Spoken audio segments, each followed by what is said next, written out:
Good morning. It is Friday, April the 27th. Let me read from Psalm 27. I'm going to read verses 4 through 6. One thing I have asked from the Lord that I shall seek, that I may dwell in the house of the Lord all the days of my life, to behold the beauty of the Lord and to meditate in his temple. For in the day of trouble he will conceal me in his tabernacle. In the secret place of his tent he will hide me. He will lift me up on a rock. And now my head will be lifted up above my enemies around me, and I will offer in his tent sacrifices with shouts of joy. I will sing, yes, I will sing praises to the Lord.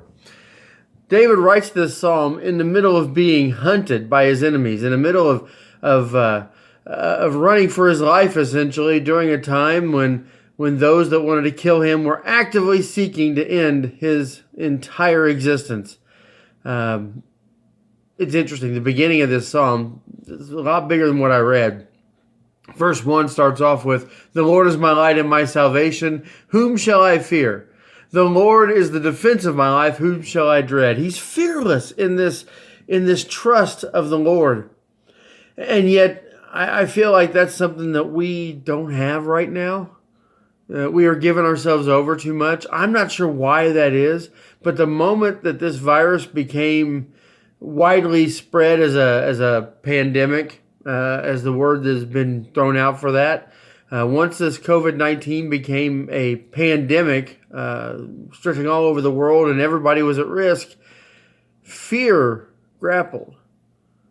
We have to understand that's why the toilet paper and all that stuff. Toilet paper has nothing to do with the coronavirus at all. But you know why the toilet paper went?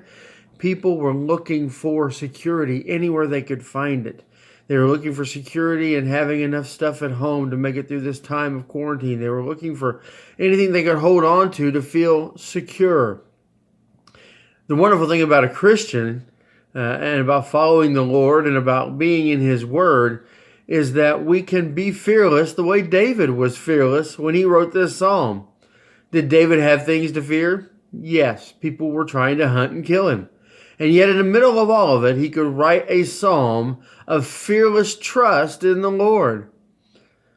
Do we have that same kind of fearless trust? Now, I don't mean the kind of fearless trust that jumps out and goes willy-nilly anywhere they want to and risk getting the virus themselves or passing it on to others or puts anybody else at risk. That's not what I'm talking about.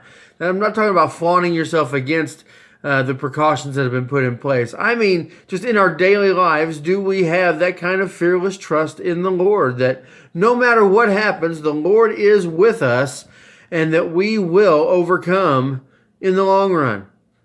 David didn't know how it was going to happen, but he knew from what we read that the Lord would lift him up. The Lord would put him on a rock. The Lord would lift his head above his enemies. Folks, no matter what fear we may have about this virus or anything else, if we are trusting in the Lord, if we are staying faithful, if we are staying grounded in his word daily, then one thing is for certain. In the end, no matter what, he will lift us up. We will make it through this. And to me, that is the most important thing that we can remember. We need to have that fearless trust in the Lord. When you've got fearless trust in the Lord, you don't fear the things the world can bring you. I hope you have a great day. I hope you have a great weekend, and we'll see you tomorrow.